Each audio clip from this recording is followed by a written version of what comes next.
అక్కడికి కాలమే దండం పెట్టుకోవచ్చు.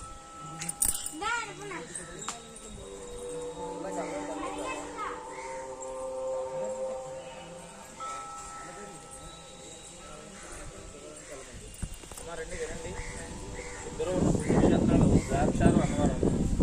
ఇప్పుడు మీరు 3-8 ఉదయం రాలేదు కదండి. ఉదయం వచ్చిన వాళ్ళు అందరూ విష్ణుమూర్తుడిగా సాయంకాల శివఫలితం పొందారు, అయిపోయింది.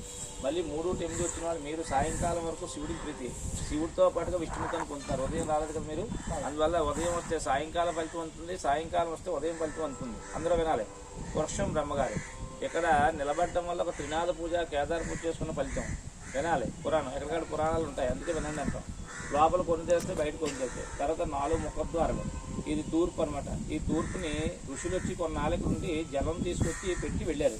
ఈశ్వరుడు అభిషేక ప్రియుడు, విష్ణుమూర్తి అలంకారకుడు కదా అని ఈశ్వరుడికి 1 కోటి రూపాయలు ఖర్చు పెట్టి అభిషేకం చేస్తే ఎంత ఫలితం, చెమ్ము నీళ్ళు పోస్తే అంత ఫలితం.